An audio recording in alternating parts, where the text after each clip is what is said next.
Nomiki show.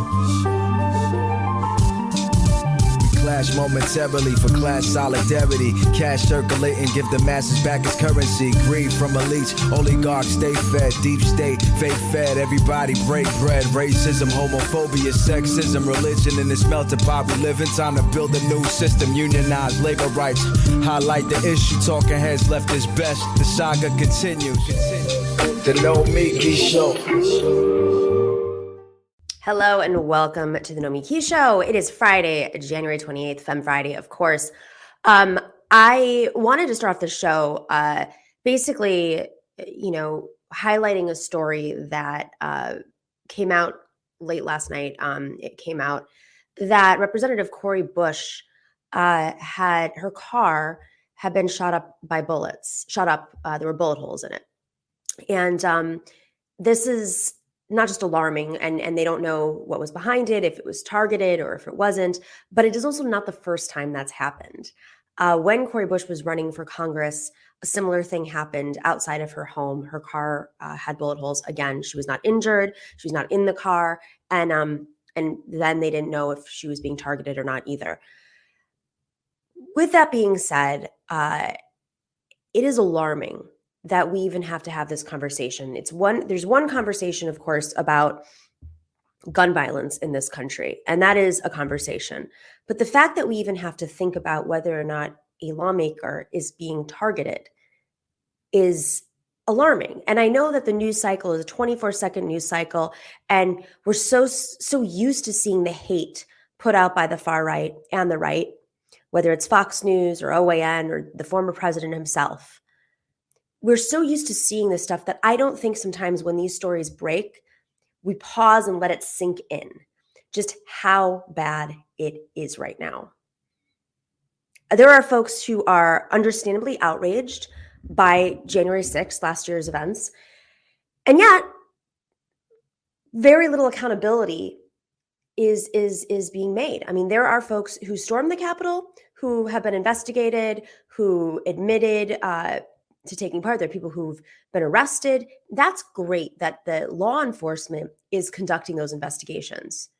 But the media is not covering it enough so that others who are in this movement who may have been inspired don't do so.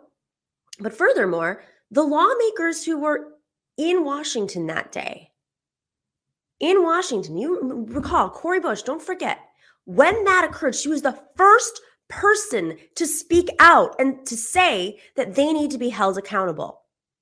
There were lawmakers, members of Congress in Washington that day who were communicating with the outside, who understood, thought it was a game.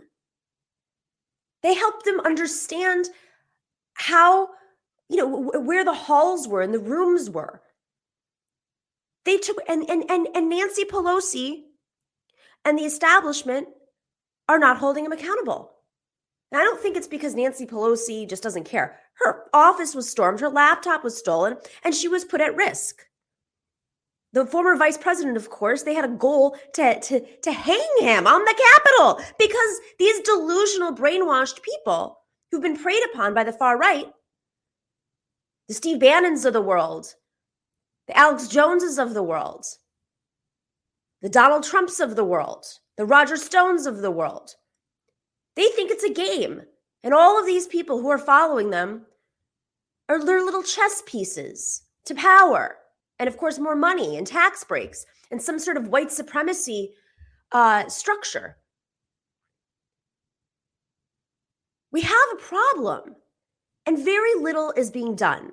Nancy Pelosi does have the power to break up some of these tech companies, to introduce bills. She has Congress and we have the Senate. How about instead of having hearings where, Facebook and Google and Twitter, Jack Dorsey and Mark Zuckerberg are appearing on Capitol Hill, you think that's going to do something? Their stock prices might go down a little bit that week, but it's just going to keep happening. And the right wing is going to continue to find ways to use the algorithm to their advantage. We know we have a YouTube show. I know what it was like a few years ago on YouTube on the left, and it was much more democratic.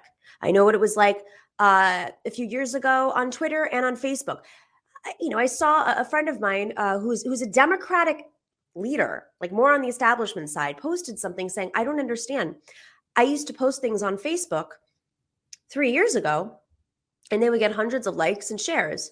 I got 2 likes on it.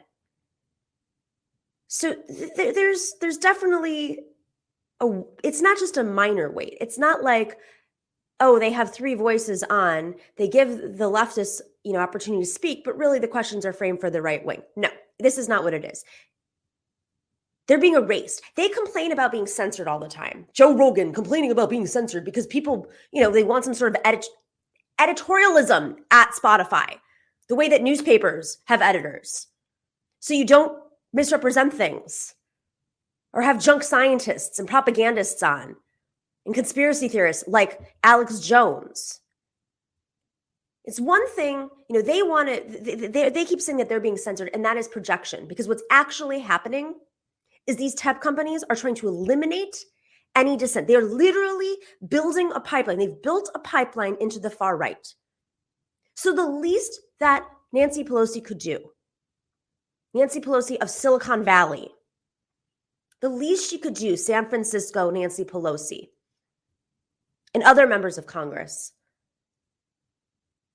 is build a plan, create a plan to break up these tech companies, to demand that their algorithms are transparent.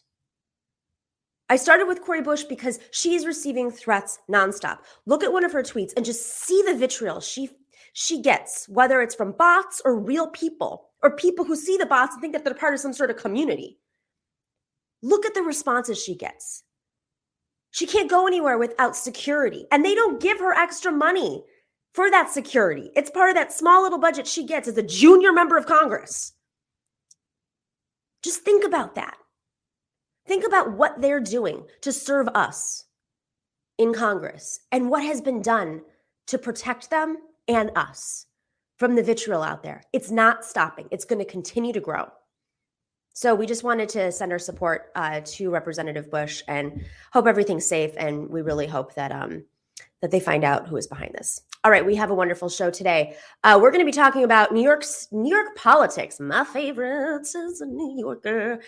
Liza Featherstone is going to be on. She is a columnist at Jacobin, and she wrote a piece called New York's Democratic Socialists Are Playing the Long Game. You may have seen that. I just wanted to have a little deeper dive conversation about that as a New York socialist myself. And then later we have an incredible panel with Janelle Jolley and Hadas Thier. We're going to be talking about a lot of labor stuff that's happening, a lot of labor organizing, a lot of people waking up, and of course, what Capital is doing to crush the labor organizing and the labor messaging. We'll be right back right after this quick break.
Okay, I gotta admit something.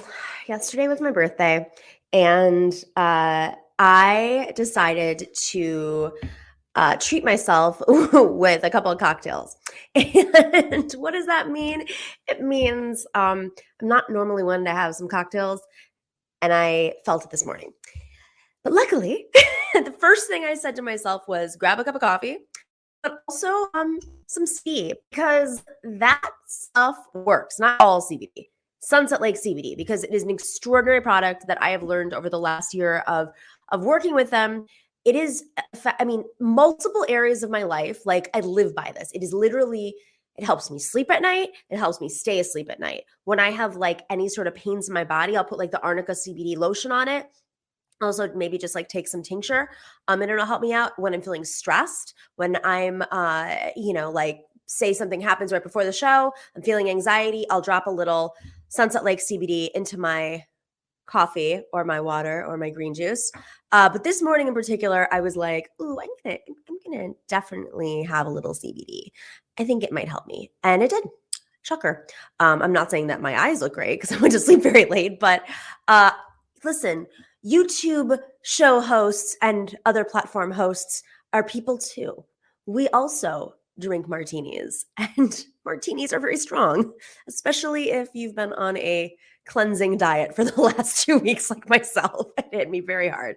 But I'm really grateful to Sunset Lake CBD. They are, if you don't know about them already, because you watch our show, but Sunset Lake CBD is a farmer-owned company that ships craft CBD directly from their farm in Vermont that used to be a Ben & Jerry's farm to your door. Good juju on that farm, right? Because it was Ben & Jerry's. Not only that, they pay their employees a minimum wage of $15 an hour, and their employees own the majority of their company. And of course, they support shows like our show, The David Pakman Show, and The Majority Report. But I mean, all sorts of products. They've got tinctures, they've got salves, they've got lotions, they've got gummies. There's dog biscuits. There's so many. There's coffee. Coffee's awesome because you drink the coffee and you don't get the jitters because it calms you down. My mom swears by it. My whole family is like really into Sunset Lake. I hope they're using the promo code. I'm not even sure if they are, but you got to make sure to use that promo code because then we know that they know that we sent you there. But if you go to sunsetlakecbd.com and you type in and you want to order something or many things, type in Nomi, Nomi, and you will get 20% off of your order. Type in Nomi at sunsetlakecbd.com and you will get 20% off of your entire order. I've tried other CBD products. They're expensive and they haven't really worked. But this works and the prices are very reasonable. And then they have discounts, always have promotions. Go to sunsetlakecbd.com, type in Nomi, and you'll get 20% off of your order.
Hello, welcome back to the Nomiki Show.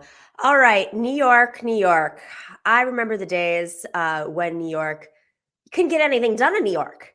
Everything, people were constantly trying to pass bills, whether it was codifying Roe v. Wade, which seems like something that in a Democratic-controlled state you'd be able to do, or obviously more aggressive bills like having a pathway to Medicare for all in this state. Well, things have changed, and they've changed pretty quickly, very quickly, as they say. There's a democratic socialist movement happening in New York, and some are saying that they're playing the long game. Liza Featherstone is here from Jacobin. She's a columnist at Jacobin. Thank you so much for joining us, Liza. Thanks for having me, Nomiki. My pleasure. So this is my favorite topic. I could go into the weeds about this forever. All right, so let's just start off with, I'm going to throw something out there that probably a lot of people didn't know.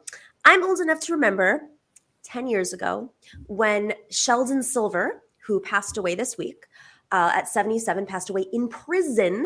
Mm-hmm. Sheldon Silver, for 3 decades, about 26 years, I believe, was the Assembly Speaker. He was a Democrat.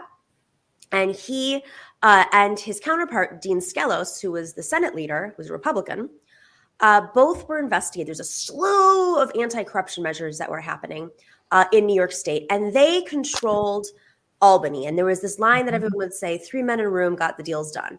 The three men being the governor, because prior to Kathy Hochul, they're all men, shocker, and the 2 leaders prior to our current Senate leader, Andrea Stewart Cousins. They were all men. So 3 men in the room got everything done. And it was like Albany was just like this mysterious thing. Like, how does it really work? And then you'd hear from assembly members about, how Sheldon Silver ran the assembly and with an iron fist almost. And he was like one of the remaining remnants out of Tammany Hall. And then, of course, the Senate was Republican, which is like shocking to me that in New York, we'd have Republicans. Things have changed really fast. So what's going on? Yeah, I mean, you're right. I mean, I remember those days, and it seems so recent, and a lot has changed very quickly. I think that I think that while it was helpful that people like Sheldon Silver, were prosecuted for their corruption and ended up in prison, which is it's sort of incredible that happened. But I think one of the biggest turning points was well, actually, a couple things. You can think about it as being maybe a series of little chinks rather than maybe one big turning point. But I mean, I think that when in 2018, when a group of progressives took a look at Albany and realized they were, all these people were politically active and felt like we're just banging our heads against the wall because nothing, as you said, nothing can get done. And not only because of the Republicans, but also because of a group of Democrats called the IDC, the Independent Democratic Conference, right? And who always caucused with the Republicans, or almost always. They always did. They literally go into the chambers with them and got bigger offices and more staff in exchange, even though they were elected as Democrats. Quote unquote, for our podcast listeners, that's my fingers going Democrats, quote. Yeah, no, that's right. So they always caucused with the Republicans, and this situation, there were a lot of different powerful people who had for whom this arrangement worked well.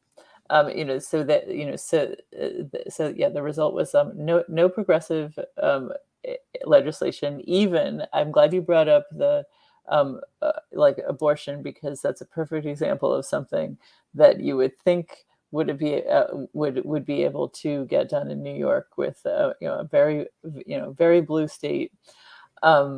Even rich people are liberal on that issue, but no.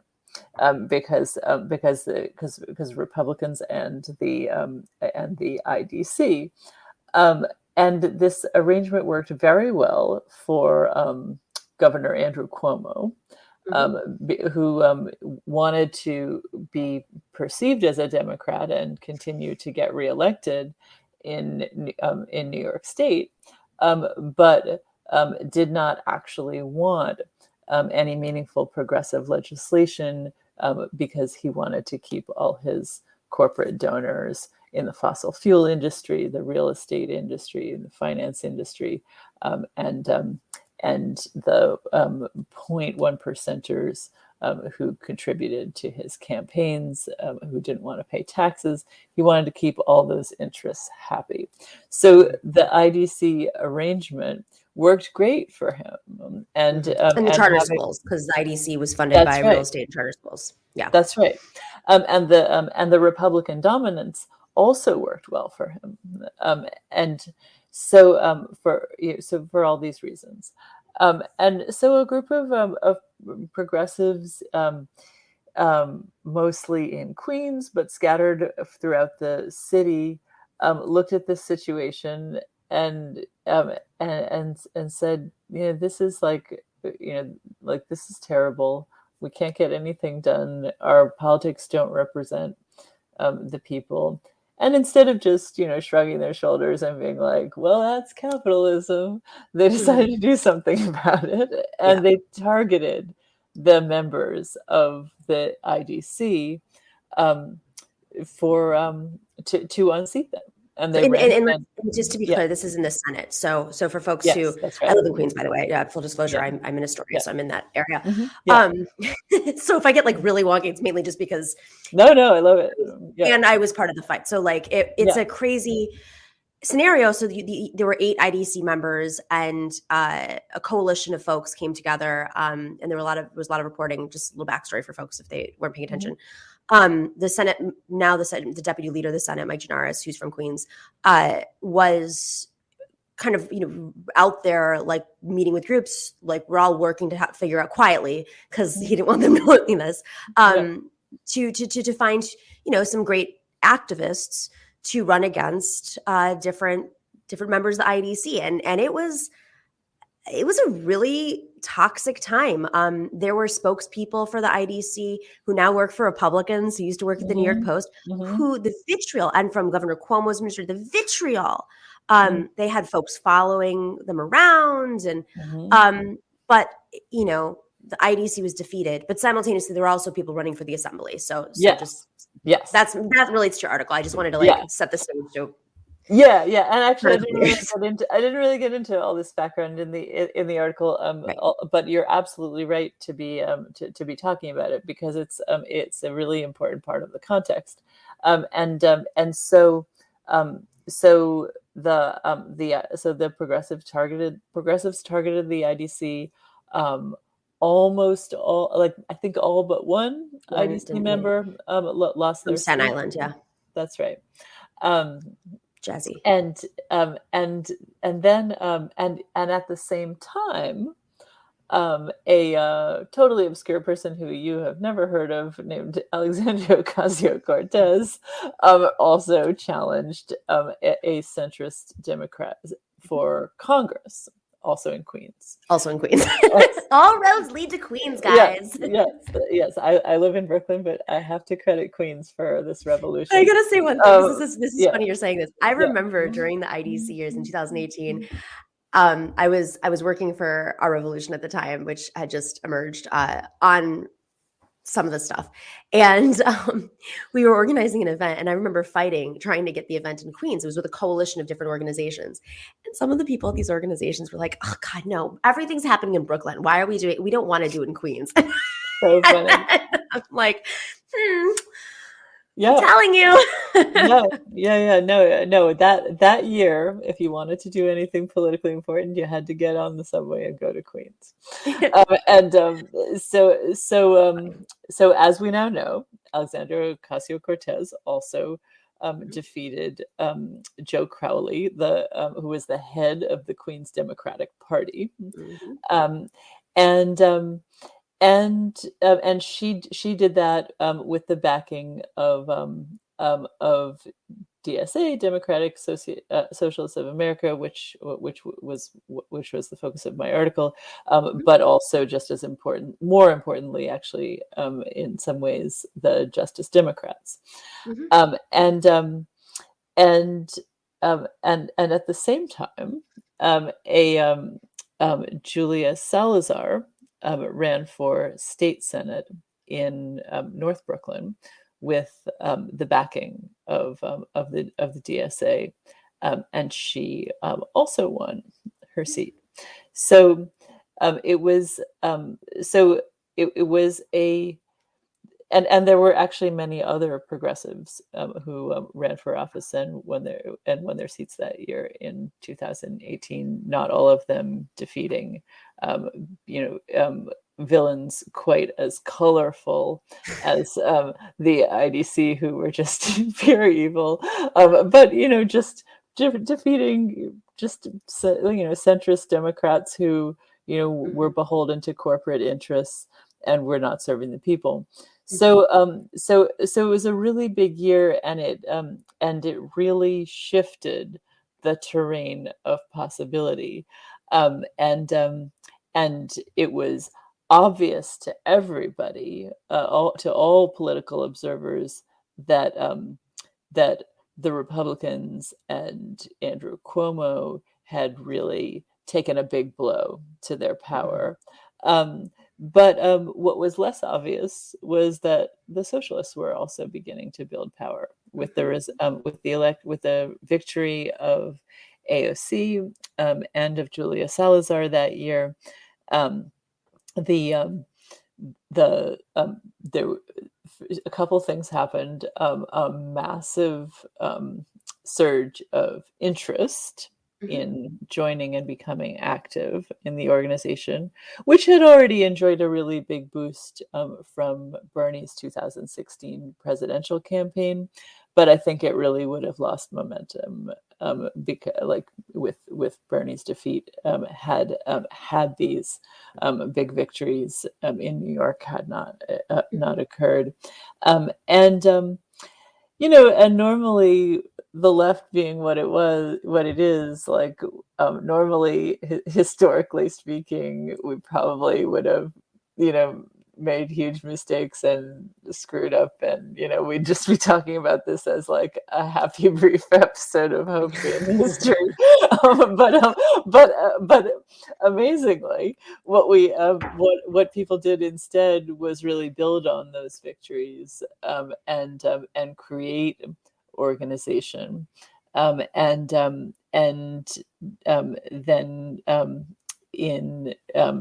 in 2020, we had more socialist victories, and locally, and in 2021, we had another wave. So it's sort of once again shifting the terrain of possibility. The last time we had this many socialists in state government was in the early 1920s, so like literally a century ago. And I mean, I always found it interesting when so there's the chair of the Democratic Party, Jay Jacobs, from Long Island, who just did a great job with the last election. He lost every single seat, just so people know. Sitting Democrats lost their seats. So Jay Jacobs chairs the Democratic Party, and he's always saying New York is much more conservative than people think. And it's always been more conservative. Now, granted, there were Republican governors and, of course, Republican mayors, and now there's a Republican mayor that registered as a Democrat. But that's actually like not true. And when you look at the 20s and you see the progressive era was born here in New York. Yeah. I mean, people criticize Tammany Hall, but the origins of Tammany Hall were to basically diversify leadership, because it was the oligarchs. It was like the Dutch and German oligarchs, or who owned the city, and that was their way of pushing back and trying to fight for fair wages. There was some stuff that happened along the way that was a little unethical, but of course the oligarchs were unethical too. No one ever says they were that bad. That's right. So I mean, let's talk about that. Like, it seems like the mechanisms of power, they were using the mechanisms of power to prevent this new progressive era from emerging. And the dam broke. I mean, look at, no one thought Governor Cuomo was, no one thought, they thought he was king. They called him King Cuomo. Like nothing would stick on him. And then it did. That's right. Oh yes. So that's another really important part of the story, right? Is I mean, it's interesting. It is and it isn't part of this, an important part of the story, because this progressive and also socialist shift, this sort of shift of the horizon in New York State was already well underway. But then early last year, Governor Cuomo was after years of just running a classically old school, disgusting sexist workplace where women just like had to tolerate all kinds of sexual harassment and just blatant like sexualization and all of that stuff. Creepy.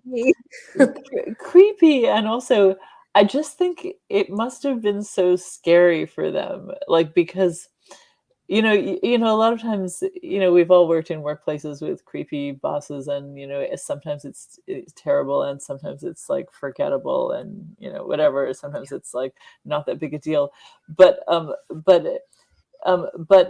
it's a big deal depending on how much power your boss has over you. Mhm. Um, That's and right. and that's and often often the boss has tremendous power over women, and in their case the boss was the governor, Mhm. and he was the governor, and he was someone that even reporters and just everybody in the political establishment was scared of.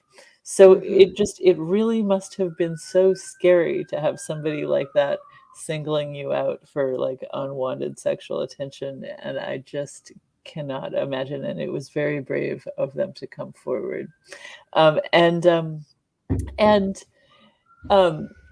so many women did come forward, and the the behaviors were widely reported, Mhm. and eventually the thing that no one ever thought would happen did happen, and Governor Cuomo was forced to resign. A number of things really shifted in the political landscape further because of that, because because Cuomo had been just an incredibly stubborn and powerful representative of the state's ruling class, Mhm. um, And and nasty too. I mean, and let's for very folks don't know his personality, he and very his nasty, staff were mean very yeah, and would literally would hold grudges and retaliate, and he had all the money to do so and hire folks. It was a very toxic, outwardly toxic. Like sometimes you read these stories about politicians, you're like, oh my god, these seem so nice, and then you mhm, read about the toxic workplaces. It was everywhere. And so that's right, can you imagine these women, like, and I know some of them who already were in a toxic workplace with someone who was retaliatory and mean. I mean, they had yes, files on Lindsey Boylan. I know, It's yeah, horrible. Sorry, I horrible. didn't mean to cut you off. I just didn't know if people knew his No, personality. no, you're exactly right. No, that's no. Thank you for amplifying what I meant. I mean, everything about that must have been so scary for Right. them. And you know, um, it's, so it really was. But it was there was sort of like a feminist greatness in seeing Andrew Cuomo exit the stage, but then it also really opened up the political possibilities still further in the state, Mhm. because he had really been standing in the way, like even with the IDC out, um, you know he did something with the IDC out, and the Republicans also, many of the Republicans also out. Cuomo did concede to more progressive demands than he would have, Mhm. but with Cuomo out, it's been better yet. So I mean, and the possibilities have been still better because Kathy Hochul is a governor. Kathy Hochul is also a centrist and represents those same interests, but she doesn't have as uncompromising a political style, That's right. and she just simply doesn't have the same iron grip Right. and determination to uphold the status quo that Cuomo did. Um, Yeah, and it seems that way. Like I know people are saying, "Oh, she's just like," she's not really. it's not the same. It's not the same, and she needs to also prove that she's not the same. So there's Exactly. leverage there for the progressives to Yes. really come in and say, like, is it really going to hurt you that much to, increase the minimum wage? Or obviously the minimum wage has increased, but we can go even further in New York because it's so expensive to be here. That's right. That's right. And it's also the change. I mean, the changing composition in Albany combined with the change at the top it's an exciting moment. But even more than that, though, I think there's a sense at the grassroots that our organizing can make a difference. That's right. And that it's really worth it to get involved in politics. And I think that that's something we just never saw that in New York before. That was the big takeaway for me in this article was, sometimes when you're hitting walls and there's many losses on the path, and we know the statistics, at least for women who run, it takes an average of 3 times to run before you win. But keep in mind also, like, there's so little infrastructure around the country forget about progressives, for Democrats, like, right. So it's going to take a lot to like rebuild in many parts of this country. You know, New York has that infrastructure here, but which I think was wonderful, and it was the iron fist. They needed an iron fist to hold back the progressive floodgates, right?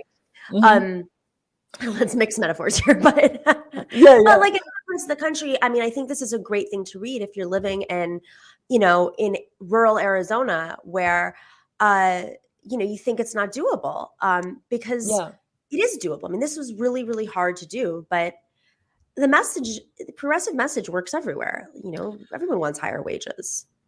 I think that's right, and there are different challenges everywhere, and I don't want to make it sound like it's easy, but I do want to build on what you just said, because a lot of times people hear about these these progressive or socialist victories in New York, and they're just like, well, that's New York, right.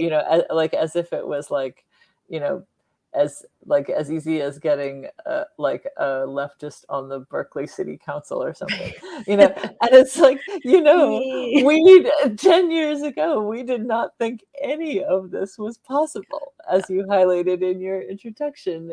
I mean, we're just as hopeless as someone in some small town in Arizona feels. Like we did not think that we could get progressives and socialists into government. We did not think that we could fight the ruling class, and part of it is, it's like, yes, we have a more liberal electorate than in many parts of the country, but we have a far more organized and mobilized ruling class, to fight.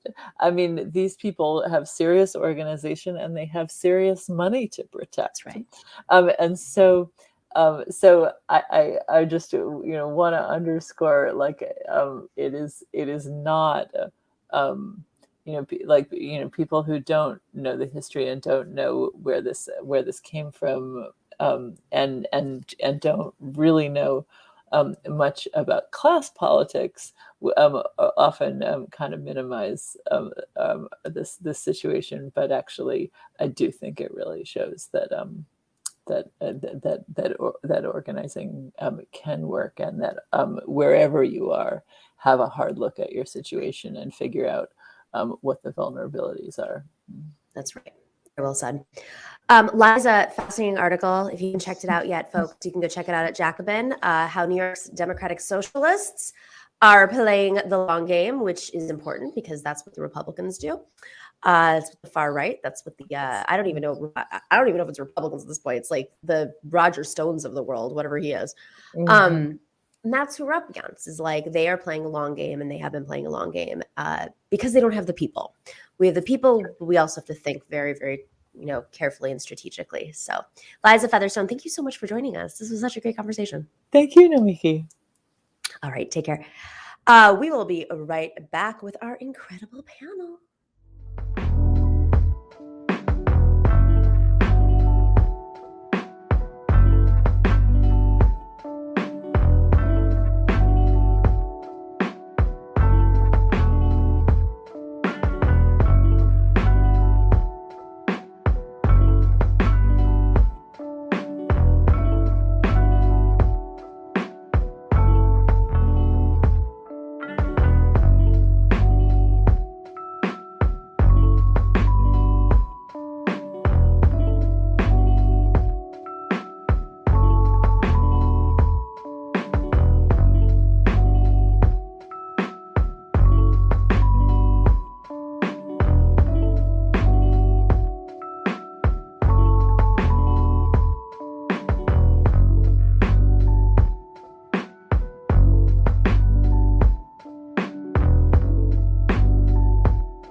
Hey, welcome back.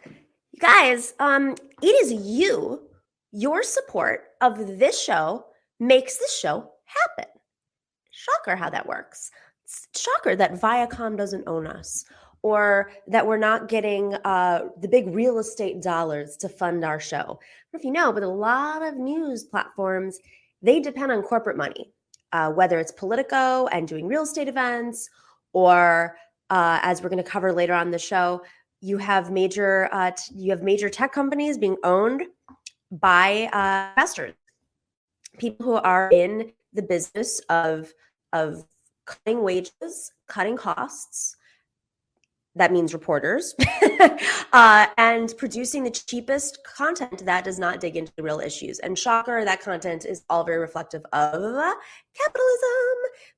That's why we cover this stuff. You can go to patreon.com/the Nomiki Show, and that is how we sustain ourselves. Patrons are our lifeblood. We are so grateful. The other platforms are always shifting around their algorithms. It is our patrons who are consistent, and we know times are tough. So if you were a patron and you had to cut back, email us at thenomikishow@gmail.com. We will work something out. If you can throw in a few extra bucks and you already are a patron, it will help cover the other folks. But if you're not one, please join us. And we have all sorts of specials that we're going to be putting out on Patreon. And you can get some swag too, like this little mug, this Nomiki Show mug. David, we have to get you one of these. I just realized we've been in COVID, and I don't even think our own producer has one. What? Crazy. I know Dorsey does. Dorsey's got all the swag. And so does Professor Harvey Cake. We sent him some when he asked for it.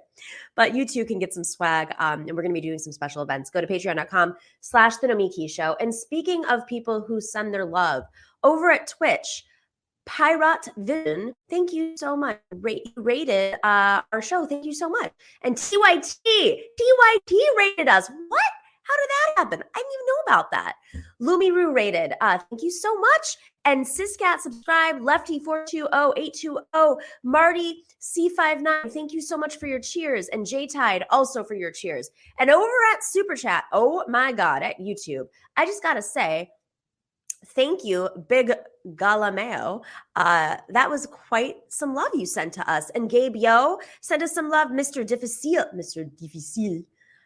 Just for the TNS tune. Thank you for that. We should send some love to our dear friend Napoleon the Legend, because he did that tune. Prairie Fire, what's up, Prairie Fire? Says, oh, thank you. So sweet. That was a birthday, little birthday love to me, saying, I hope you have a happy birthday. I believe this makes you an Aquarius. It's true. As a fellow air sign, what makes us better than everyone else? Great question. Just for folks who don't know, air signs are Gemini, Libra, and Aquarius. And people always think that we're water signs because we're the water bearers. We're the Aquarius types, Aquarii, I guess. We are known for being, little visionary-ish, a lot of entrepreneurs, a lot of like scientists and leaders and presidents. And so a lot of leadership, but coming up with like ideas all the time. That's very much who we are. So we're airy. But we have other strengths too, and we're positive. We're always trying to like humanitarian, trying to improve society. I don't know, go look it up. All right. And Phil ESQ, enjoying the show, Euro on me. I'm going to do a vegan Euro. Thank you so much. And it's Euro. This is a great lesson for folks. Everyone thinks it's gyro or whatever else people say, but usually I hear gyro. It's Euro. Euro. And that is your Greek lesson for today. Thank you so much for all the shout outs, everybody. We're always grateful to you.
not all revolutions are the same.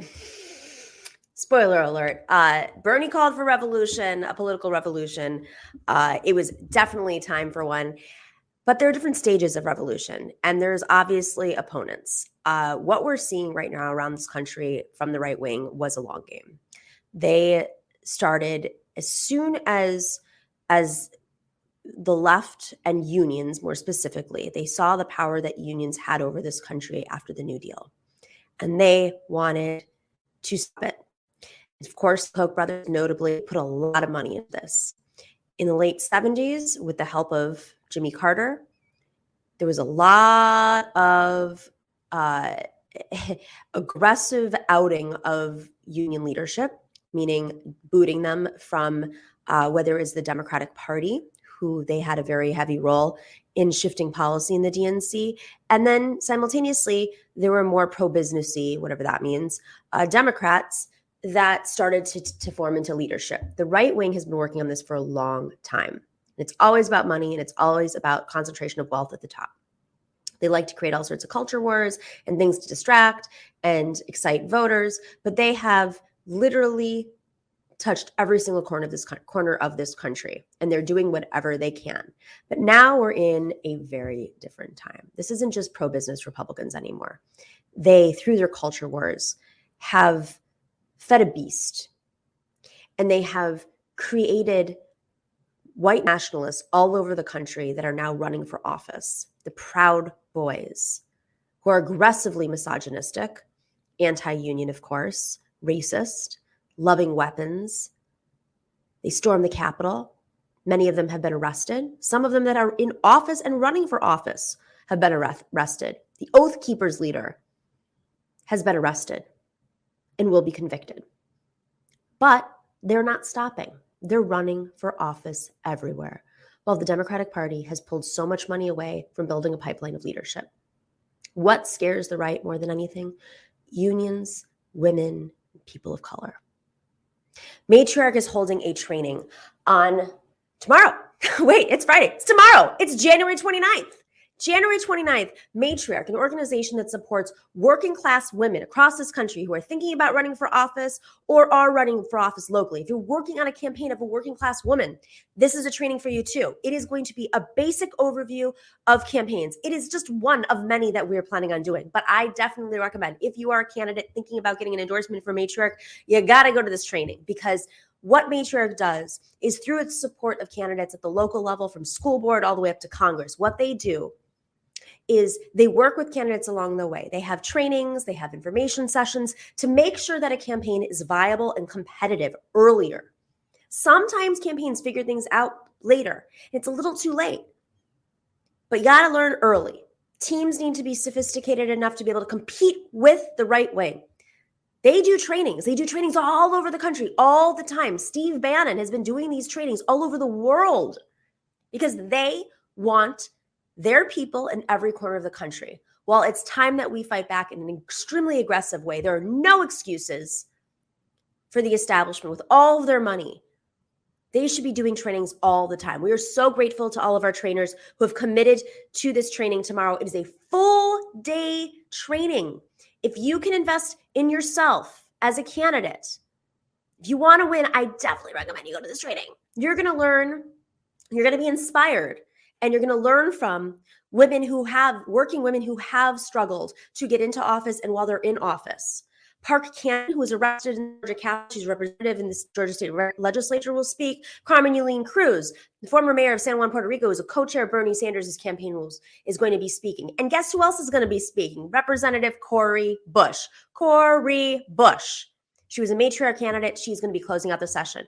And then in between all that, we have someone who deals with crisis comms and knows the playbook that they throw at women, and she is going to share it with you. You're going to learn about fundraising, because campaigns do cost money. Learn about fundraising from some of the best in the industry.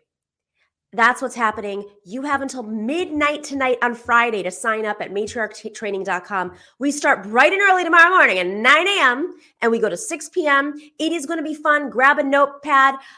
Amazing speakers. Like, really, you cannot compete with this lineup. Go sign up and be part of the Matriarch family. We'll see you tomorrow.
hello. Welcome back to Femme Friday on the Nomiki show. I am so excited to have back on our little show that could Janelle Jolley, who is the host of What's Left to Do, and Hadas Thier, who is an author and activist. She is the author of A People's Guide to Capitalism, an introduction to Marxist economics.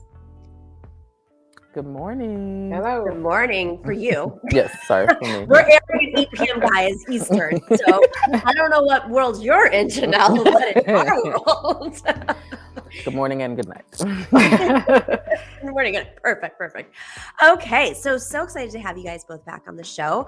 I wanted to start off with this story that I woke up to this morning, which was a bridge collapsed in Pittsburgh. I don't know if you saw this story. And it collapsed hours before President Biden was going to Pittsburgh to talk about infrastructure. Yikes. I feel like God. I think luckily, a few people were hurt because there were vehicles on this bridge when it collapsed. But luckily nobody is dangerously hurt. So seriously hurt. So can we just play that video really quick just so folks can get a sense of what happened? Some witnesses who apparently saw it. So let's listen. What did it sound like? It sounded like a huge snowplow, pushing along a raw tarmac surface with no snow. So I went to the window to look for this big snowplow. My inner child wanted to see the excitement, and I couldn't see anything. I just kept hearing this loud noise persistently coming from the front corner of my apartment. Did you have any idea of what it was at the time compared to when you started seeing first responders? No, as I say, it sounded like a huge snowplow. And then I wondered if perhaps it was a fire company spraying water heavily or something like that. But yet I could see no flames down the street. I could see no trucks, no smoke. I didn't know what it was. So how did you find out what happened? I scoured the internet looking for South Braddock Avenue closure today. Any reaction to the scene today? It's very frightening. Oh my goodness, all these ambulances and fire trucks and whatnot. Just the thought of the bridge collapsing is a very scary prospect. I cross that bridge all the time. And just describe that sound that it made again. But it wasn't one noise, it was persistent. The police officer down the road, I did ask him, and he said that was the sound of the gas leaking out. I mean, just hearing that explanation, what's going through your mind right now? I'm wondering if any of our neighbors are perhaps going to be without gas, although the natural gas men down here tell me everybody's still hooked up, which is unfortunate in this cold weather. I'm very grateful for that. What was your reaction to getting out here and surveying the scene and seeing all this? It's overwhelming. I don't know what to think. We don't normally get this sort of excitement in this neighborhood. The infrastructure in Pittsburgh is known to be poor with bridges. Happens to be happening at the same time President Biden is arriving today to talk about infrastructure, which is an amazing coincidence. See, she's thinking what we're all thinking. So this is some quick facts. 5th in the country for bad bridges that's where Pennsylvania stands. They don't know what caused this. It was actually inspected in September of last year and passed inspection. It's not an older bridge. It was built in like the 70s. The temperature dropped drastically last night. So, if it is related to, for whatever reason, temperature changes and anybody who's lived in a place with 4 seasons knows that sometimes it can be hard to put your key in the door when it's frozen, it's cold outside. So things, if you've taken a science class, we understand how climate can affect this, but that's an important issue. Climate change and infrastructure are connected. Yep. My question is, why didn't he do this? He should go give a speech in West Virginia, maybe. Maybe he can have this conversation in West Virginia. What do you think, Janelle? That's right. I mean, I think that to what the woman in the video was saying, like, it's really it's the physical embodiment of like too little, too late, and not just for Joe Biden, but for our entire political class that has seen this ticking time bomb. I remember, infrastructure was a big talking point under Obama, and we've had 2 presidents since then. And here's the result. It's like decay is the result of persistent neglect, and there are real world consequences. Thank God. This was a small bridge, and not the big one that was in, what was it, Wisconsin, like years ago, that like collapsed on camera, or one connected to or on one of the main arteries on the East Coast, like 95. You talk about supply chain backups. You've seen nothing if you include the the movement of goods dependent on one of these rickety bridges. And I mean, this is entirely to be expected. And I just wonder if this will prompt more interrogation for the need of investment. Probably not, because we're in a midterm year and everything is nuts. But this is just, I don't know. It's just too perfect to underline kind of like the stakes and like how neglected our infrastructure has been for so long. So. But in a 24-second news cycle that we're in, while this might be jarring, and years ago, like when the Wisconsin bridge collapsed, this would dominate the lines. Of course. You think it's going to be enough, Hadas? No, I don't even know that it'll break through. Sorry, but go ahead. Yeah, no, I agree. I mean, so much of this is, is there someone to take advantage of this moment and run with it and push this through and force it into the mainstream discussion and so on? And that's clearly not what the Democratic Party is prepared to do right now. But we are in a, completely devastated state in terms of infrastructure, and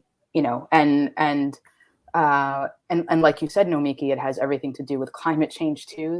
The two are related, and the fact that we've separated those two things out, like we need to invest in infrastructure and we need to invest in climate change. Things are only going to get worse as those two things become more and more intertwined. I'm thinking back even to Hurricane Katrina and the levees in New Orleans. I mean, the writing has been on the wall for years and years, and now this is where we're at.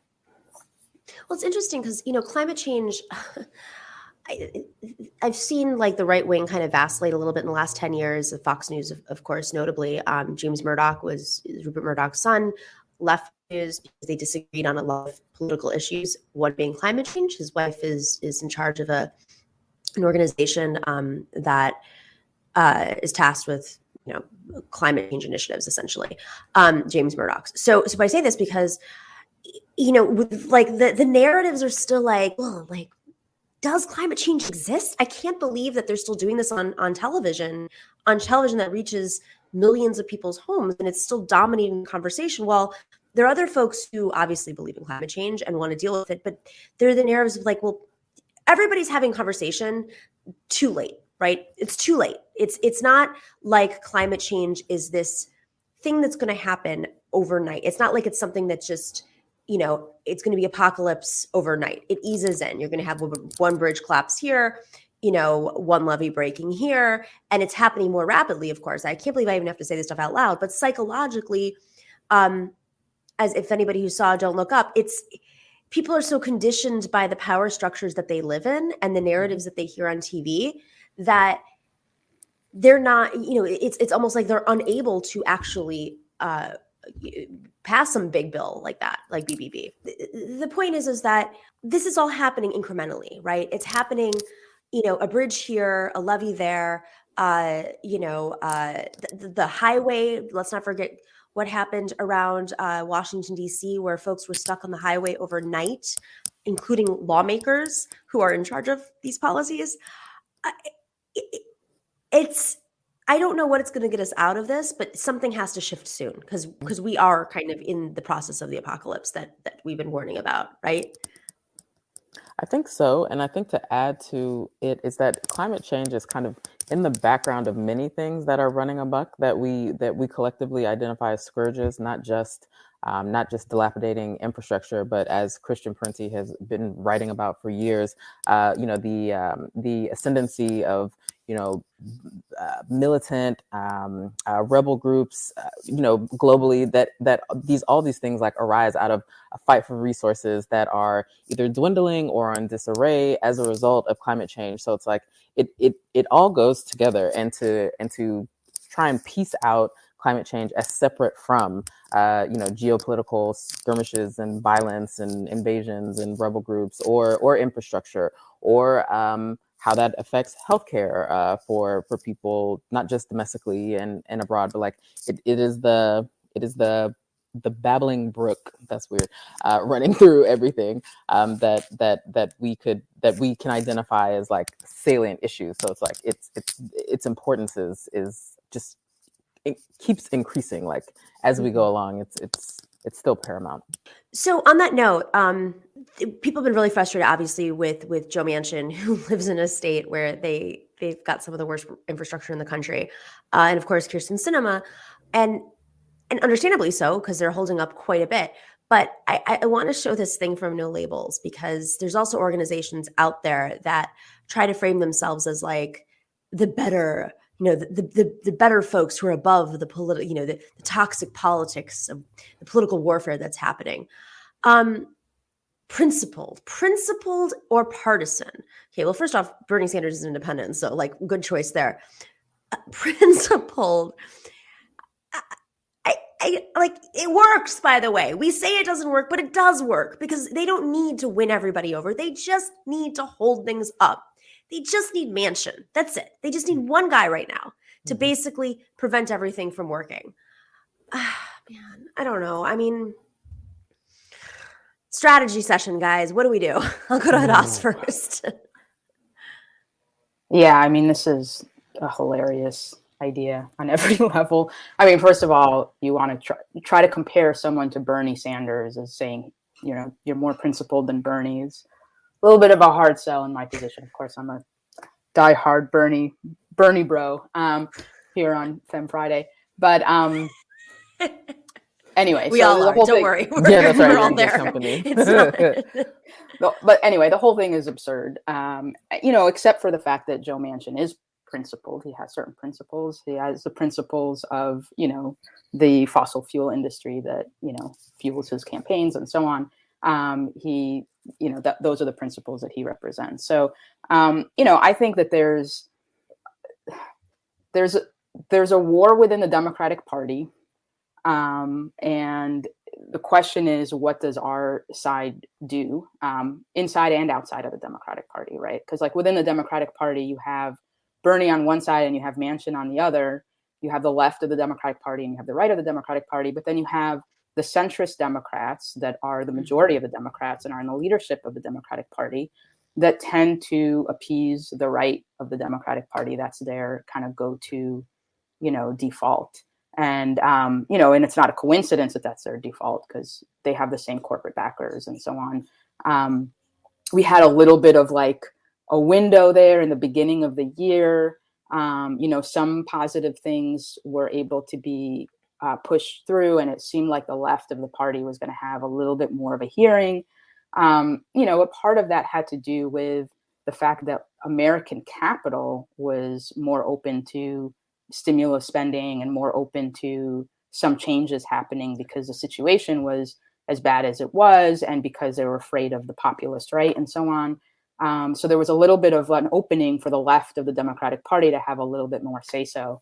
And that window has rapidly closed, and now, and not coincidentally at a time when American capital is also shifting, now it's all about fighting inflation rather than supporting working people. And we're not talking about essential workers anymore and so on and so forth. So I think that what's happening is bigger, than just Manchin versus Bernie. And I think the issue is, how do we mobilize our side? Because we're not going to be able to leave it up to the Democratic Party leadership to do the right thing and plow through Manchin's opposition, to mobilize, take it to his home state, all the things that they would need to do to actually put real pressure on him, they're not going to do. And so the question is, what does the left of both the Democratic Party and more broadly the left do on the ground?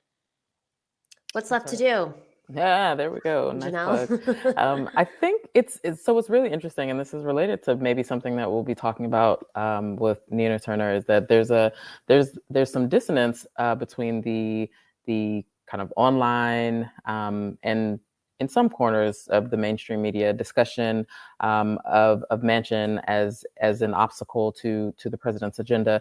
But there was a poll that came out, it was either earlier this week or last week, and his numbers in West Virginia, they're very favorable. He's still very popular back home, and that's what matters. That's one dimension of what matters. I think in light of that, I think it's, speaking of principled, I think it was a grave mistake for the establishment of the Democratic Party and all of our social and moral betters in the media to condemn Bernie Sanders when he decided to gently take the argument to Manchin's home state of West Virginia with that, I thought pretty gentle op-ed that he wrote in the that Charleston paper. But that's exactly what you have to do is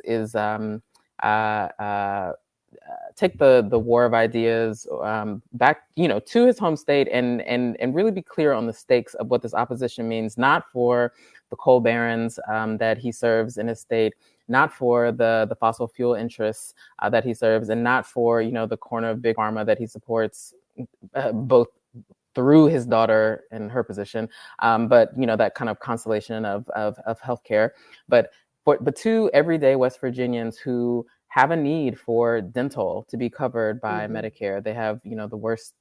This sounds weird to say, but they have the worst teeth in the union. But what formerly working retiree in West Virginia wouldn't want to not have to kind of, be a bean counter in terms of being able to afford, dentures or what have you. What West Virginia working family couldn't use childcare. And just run down the list of things. What West Virginia community who's been ravaged, had their water supply contaminated by coal ash or any other, coal byproduct waste, doesn't want their environment to be remediated so that, their families, their friends, their community can have a clean environment in which to exist. But you bring that fight to the people and in the hopes that creates some level of pressure to get him to not moderate his positions, because that's not the direction that we want him to go in, but to push him a little far left. It's not guaranteed to happen, but you have to at least try. And I would like to see the left wing of the party, such as it is, make more investments into these very targeted,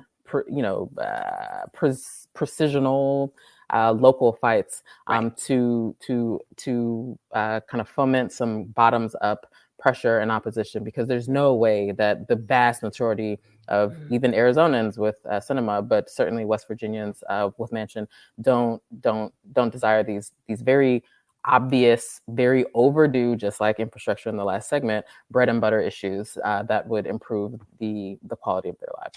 It's interesting you say breaking it up that way. I mean, one of the criticisms I think a lot of folks have about BBB is that it's very hard to message. It was very hard to message Build Back Better because there's so much in it. And now what's on the table is breaking up BBB into individual bills, which of course will just take forever. With that being said, though, it's easier to message around a bill that, that is a one issue bill, essentially. And I mean, that is also, he is kind of an example of a bill. What is Joe Manchin? Well, he markets himself as this thing, like all Republicans, right? All their bills are always make America amazing and patriots first. And then in the meantime, it's a tax break for every millionaire and sure, basically pulling money from education or whatever. Right. So, he is kind of like that. No labels is creating this. He is principled. Okay, well, let's break down who Joe Manchin is. Let's break him up into pieces. He's somebody who doesn't want you to have clean water, is paid for by coal. By the way, they're not protecting their workers the way they should be, because he's really not standing with unions the way he's claimed he is. He's the richest man in West Virginia. Breaking it up would be very effective. And I do think that's a great lesson for folks in West Virginia locally who are organizing. I do want to shift, though, to organizing, because there's so much happening in this country right now that, I mean, the pandemic has pulled back the curtain on how low employers are willing to go. That's right. Some of it is just the culture of being a boss. Not all bosses are the same, which we'll get to. And some of it is because a lot of companies are now owned by firms that are literally just there to make money. And they don't care what it takes. Let's play this clip of what it means to be a boss who believes in their workers and believes that they should survive. A devastating and seemingly incurable threat is sweeping the nation: worker shortages. People don't want to go back to work. People don't want to work. Our country's getting lazy. Enhanced unemployment benefits are creating an incentive for people not to return to work. We have a labor crisis in this country. But one small business owner in Florida figured out an ingenious method to hire and retain employees in the middle of this crisis. I'm Janelle Jolley. My store is called Valhalla Resale, and it's a clothing membership. I started paying $15 an hour from the moment that we opened, and I did it because it's just a fair wage for the work that we do. Wait, what? She's just paying her employees more? So I've heard other businesses complaining that they're having trouble finding applicants, especially now. It's a little strange to me because my experience was that with no change at all on my part, as I've always paid $15 an hour, I doubled my applicants and I had a wider pool to pull from. Other people complaining that they're having trouble hiring, and it's because they're not paying a fair wage. So I'm getting the people that they normally would get. We couldn't believe that defeating the great worker shortage crisis could be a... People are lazy. I think there's definitely issues with wages. They're having to work like 50 plus hours a week, and it's still not enough to pay your bills. Restaurant workers are considered essential workers, but we're not treated like essential workers. I don't think it's fair for these giant companies to not be paying people what they're worth when we're the ones that are struggling. We're the ones that are keeping the businesses together. Big corporations want to play by capitalist rules, but when it comes to things that aren't working for them, like the law of supply and demand, which says that where supply and demand pretend and say that this is the problem, when in reality, their price is what the problem is. They're not paying what is required. You know, it's interesting right now because they're making inflation the problem, right? You also have companies like the shipping monopoly, who is completely unregulated, jacking up their price. Then you have companies that are jacking up their goods prices simultaneously while they're not paying their workers. What she's essentially saying is, in a consumer-based economy, you have to pay your workers a living wage so they can buy your goods, which PS are also jacking up. It's not like the economy did. And I was like, why don't people get this? What is going on? Yeah, I mean, it's a very funny moment to watch all these companies complain and, shed tears about what a sorry situation they're in, that they can't get the help that they need, et cetera. It's just like that woman was saying, corporations and mainstream commentators and so on love to talk about the free market and letting the free market do what it does best. But then when the market plays out in the labor market and workers are not willing to take your jobs because you're not paying them enough, then suddenly, all that goes out the window, and we need, basically government intervention, and we need to get workers back to work. And we need to, the idea that unemployment benefits is incentivizing people to stay home. Well, first of all, that was kind of the point during the pandemic, is to let people stay home. And second of all, what's the reverse of that argument? What you're really saying is that you need economic coercion to force people back to work. You need the threat of poverty to force people to work in unsafe and unhealthy conditions for low wages and so on. And so, this is capitalism at its best. And, I think we have this moment where a lot of these things have been exposed. And again, the question goes back to what we were talking about before. How do we organize based on all of these openings that are happening? I mean, I think a lot of people, in terms of mainstream commentary, yes, that's going to continue to not be the discussion that's happening there. But in terms of what most people are experiencing and what people are understanding and realizing about the world that we live in, I think a lot has changed. And the last couple of years have really opened a lot of people's eyes. And the question is, what do we do about it? And obviously, we're beginning to see Starbucks workers organizing. That's huge. That's new. We're seeing a lot of things that are beginning to percolate, and how do we, push those things forward? It's funny. This isn't necessarily the topic, but I think it's relevant. MSNBC, which has always been kind of put out as this like leftist-ish, left of center, or at least they try to make themselves out to be the left channel.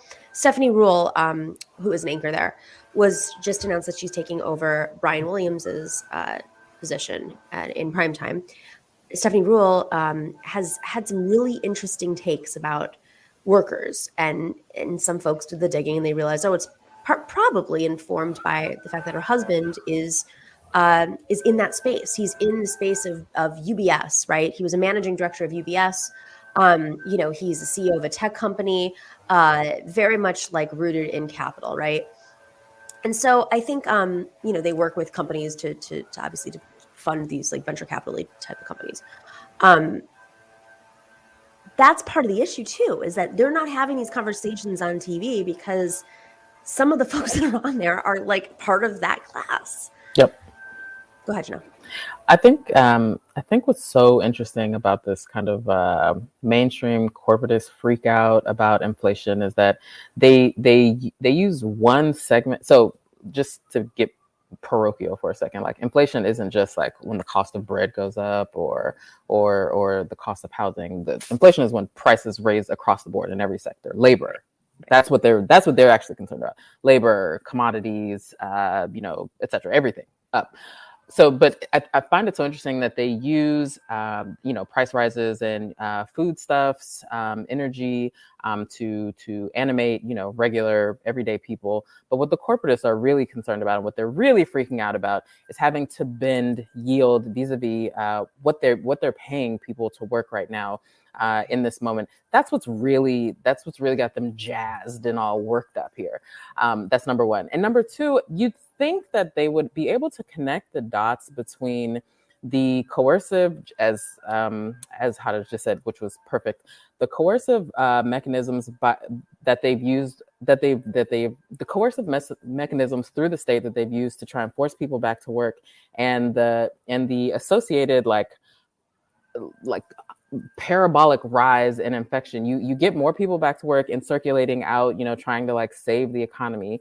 And then we have these huge run-ups in infection, which have the effect of workers having to be home because they're sick again. And so it's this vicious cycle of not learning the lesson when it needed to be learned, so that we can like finally exit this. This is just one component of it, but like finally exit this thing and maybe get back to some semblance of stability. But no, it's all about short-term greed on behalf of the capitalist class. I think that there, because in physics as in life, for every action there is an equal and opposite reaction. I think that the more that this keeps happening, I think that we'll only have a positive reaction of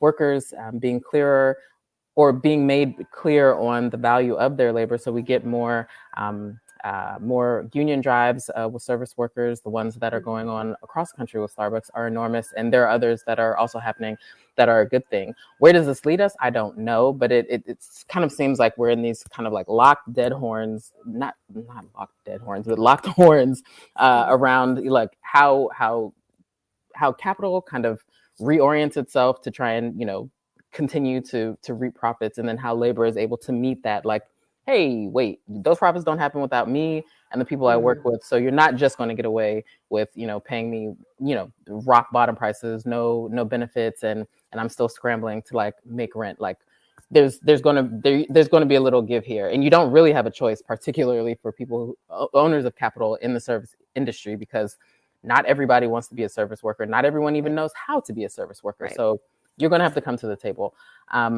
So it's interesting you say it's about service, because I do want to play and get your comments on this one clip that's happening right now, specifically in the service worker industries, specifically, the food industry. So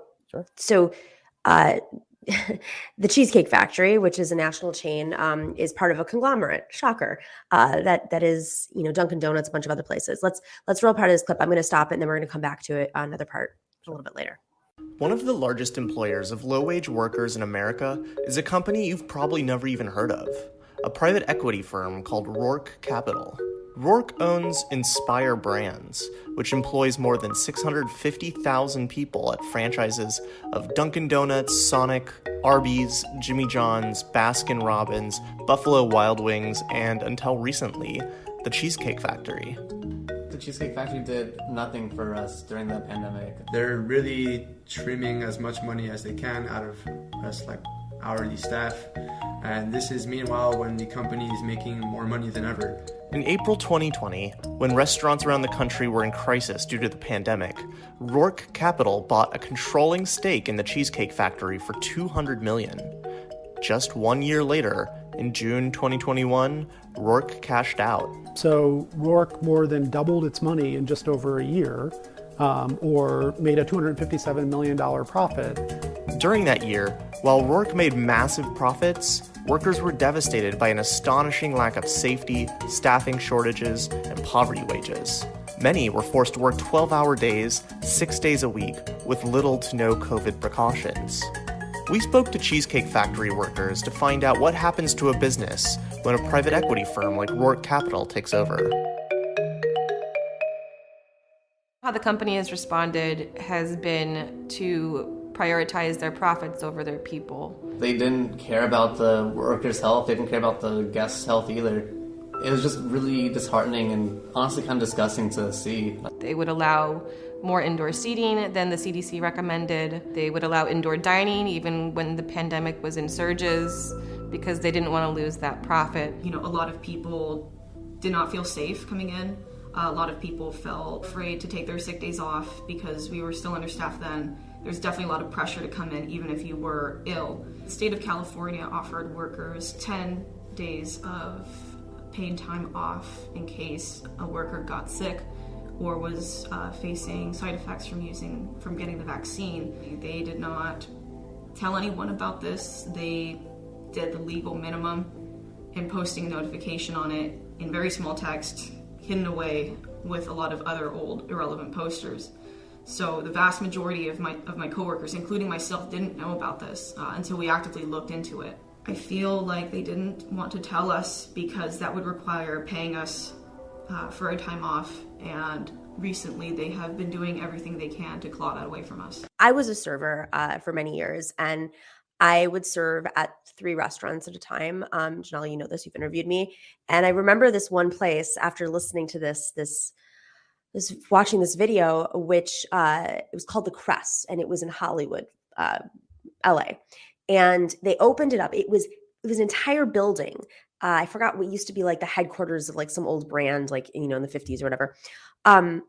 It's like 5 or 6 stories, and it had this like insane roof deck, and it was this very opulent. Every single floor was like a nightclub, and then like a basement nightclub, and then like, you know, a sushi lounge. It was very like 2000s, like that era when like Paris Hilton would go and like change a restaurant. And I was a server there for their opening. And for the first 4 months, I would not have any tips because it was a new restaurant. And my checks would clear. I can't believe in retrospect that I would put up with this. I just got other jobs because there was the idea that, well, this is going to be a really hot restaurant and I'm eventually going to take home, you know, several $100s a night, maybe even like $1,000 or so, because that's what was that's what was happening back then. And it was very, very hard to get those like prime server jobs. But I was making like $2 an hour.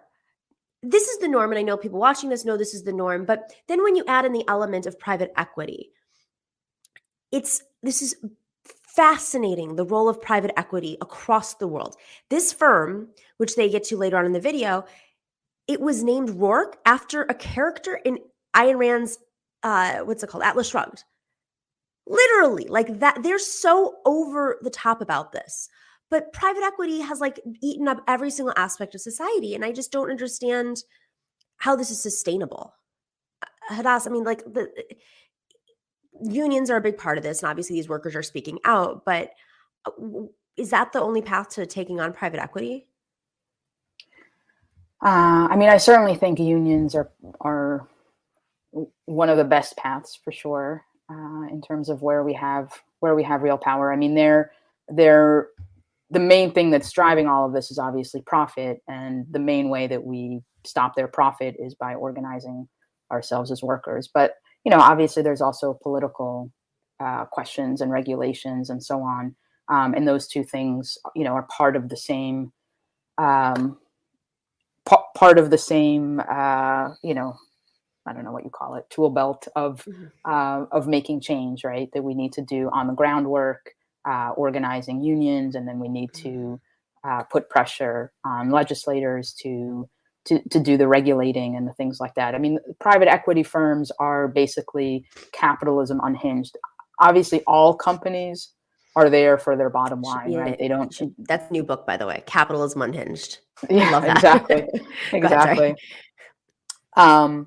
You know, and private equity firms don't even have the pretense of we care about cheesecakes or whatever it is. Like some companies will tell you, well, we're just in it for the cheesecakes. But private equity firms don't even pretend that that's a question for them. It's really just about in and out. You know, make short-term profits, get out, and so on. So the kind of things that they do should certainly be illegal, and they're not, because that's how capitalism works. But the question is, you know, how do we confront that, both on the ground and in terms of legislation, restrictions, regulation, and so on?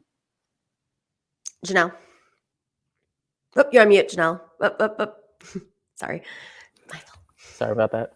If I recall correctly, Cheesecake Factory was in the news for a moment. They were one of the big companies that got a ton of PPP money in 2020 when the first rescue package was passed. And so the original headlines made it seem like, oh, you know, the workers will be fine. Surprise, surprise. They didn't use that money in the way that it should have been used to benefit the workers who were out of work through no fault of their own, because this pandemic landed on our shores. And so that should have been the first clue that things weren't going to get any better or go well on behalf of the workers throughout this pandemic. I echo what was just said. I think that workers need both legal and extra legal means to counteract their abuse in the workplace. And in my opinion, in my purview, that happens when workers organize or are organized to say, like, okay, you know, it's been time for a raise, and you know, perhaps there's, you know, in my fantasy world, perhaps there's an opportunity for what's the organization that works against the sub-minimum wage? I talk about them every time I'm on here, Nomiki. The restaurant, the organization that's fighting. Yeah. And by the way, they were a big part of this. They were trying to kill, Work Capital was part of that effort they put a lot of money into trying to kill of course, the raising the minimum wage of service workers. Right. And I mean, and you know, it shouldn't come down to Cheesecake Factory workers who are in sub-minimum wage and states, you know, getting just absolutely hosed versus, you know, those who are in states that have, you know, like California, that has a statewide minimum wage that is closer to a livable minimum wage. It shouldn't be kind of balkanized across the country. You know, your treatment depends on which border you're within. Absolutely not. Every worker, and as your unofficial biographer, Nom, you know, this is grueling work. You like this is not unskilled labor. You have to be quick on your feet. You have to have a good memory. You have to have a good sense of like time and timing. Like this is not easy work, and the wages should reflect this. But it's absolutely criminal how the workers of Cheesecake Factory have been treated this entire time. And you know, but what else could be expected with, you know, rapacious private equity capital owners? I mean, it's just, I think what is reassuring about this moment is I'm somebody who does have like a political background, and I was, you know, and I still didn't realize at that age when I was serving, I just didn't understand like how bad this was, like that I could organize a response. It was so ingrained in me that, you know, this is the norm. And I had like bought into this BS of, well, okay, I'm dealing with this now because I'm one of the early servers, and I'll, you know, maybe I'll be a manager and I'm going to make a lot more money in a few months. Well, that place ended up shutting down. And I think they paid there was this chandelier. They spent like $4 million in the chandelier or something. So I was thinking about that this morning after I saw this video. I was like, oh my God, like, what was I doing? Why? One Fair Wage, that's the organization that I was trying to think of that I slipped my mind. Okay, well, I want to shift gears and just end on a quick little note. It's fun. Rumors of Bernie 2024, because everyone's thinking, is Biden going to be challenged? Well, some people just think Bernie's the best challenge. I mean, he would. Let's play. Y'all sound crazy around here. Well, you supported Bernie Sanders in 2020, but you couldn't vote. So is it Bernie 2024? I don't know, maybe. All right, good. Keep your powder dry. Yeah. Keep your powder. Secret vote. I'm gonna see night of. Y'all sound crazy around here. Well, you supported Bernie.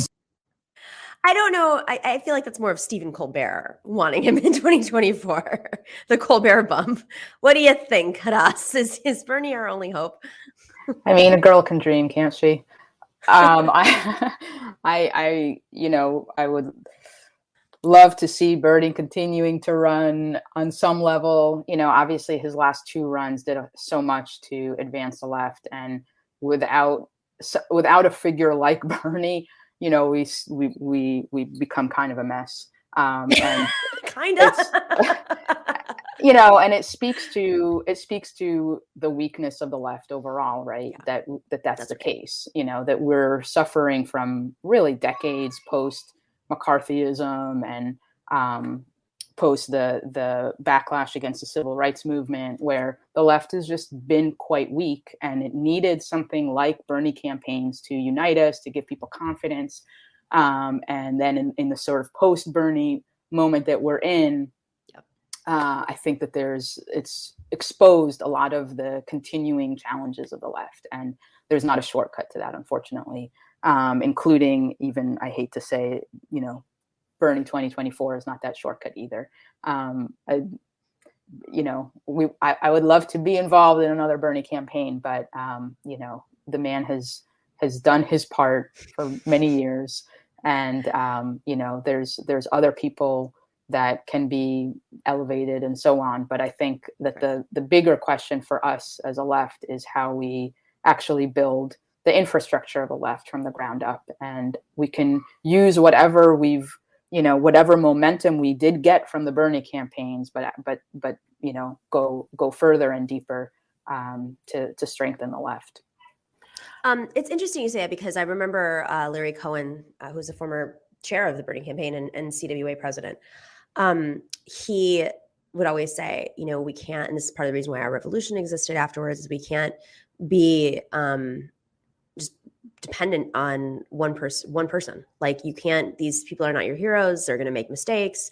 But also, like, we all have to learn how to organize. And it's not easy. And I think what you just said, Hadas, like, it revealed kind of the weakness in the left, but also simultaneously, let's not forget the right is like doing everything to sabotage. So some of the weakness, I'm not even completely sure is coming from the left, or if it was just people who are using Bernie and then flipped it and reversed it, like Joe Rogan. Perfect example. What do you think, Janelle? I think more than anything, I think that clip and kind of this general sentiment of Bernie 2024 belies the fact that we, the left, and lefty liberals are looking for a Bernie heir apparent, and that person, as far as I can tell, has not emerged, does not exist just yet. But there's still that desire to, like, not go back to just kind of a default fealty to, whatever idiot the Democrats, decide to run and push on us. And I think that's a really interesting question. And that kind of goes to what you were just saying. It's like, we don't, that person isn't just going to descend from the heavens and, and usher us into, the dawn of a new day. That person's going to be forged in the fire of organizing at the local, state level, and, earn the trust of, activists on the ground, and, have a track record of fighting for the people that they are supposed to represent. So, maybe that person doesn't emerge from that kind of firmament until 2028 or even later. I don't know. It's really depressing to think about, but like that question will be answered. We will answer that question. It won't be given to us by, like, Colbert. Like, right. The people on the ground fighting a myriad of fights, will come to understand who that person is because of their integrity, because of their commitment, because of their track record, because of, their values. We're not going to, there's not going to be some grand pronouncement on corporate TV about who the heir apparent is. So, I don't know. I feel like Pete Buttigieg will be able to win us over. No, please. I will never come back on that show if you say something so vile again. I know. You just gave me like an ulcer right now. Right. Well, please. Do that again. What if he just has a better song next time? Absolutely Maybe not. he'll win us over. Absolutely not. All right. All you got to do is just blame. Oh, this is so mean. Blame the bridges on Pete Buttigieg and he's out. All right, everybody. Thank you so much for joining us for Femme Friday. Hadas and Janelle, always grateful. Thank you. Thank you. Thank you. Have a great weekend. We'll see everybody back here for TNS Live on Tuesday night at 8 p.m. We start off on YouTube and Rockfin, and then we end on rockfin.com/Nomiki. Go check us out there. We have very long conversations with one really significant person. We do a deep dive for about an hour, and that is our TNS Live. So go check us out on Tuesday. And of course, meet us back over on all the other platforms Wednesday and Friday, 8 p.m. Eastern. And thank you to everybody who's joined us today for Femme Friday. Have a wonderful weekend and stay in solidarity. The Nomiki Show. Clash momentarily for class solidarity. Cash circulating, give the masses back its currency. Greed from elites, oligarchs stay fed. Deep state, fake fed, everybody break bread. Racism, homophobia, sexism, religion in this melting pot we live in. Time to build a new system, unionize labor rights. Highlight the issue, talking heads left is best. The saga continues. The Nomiki Show.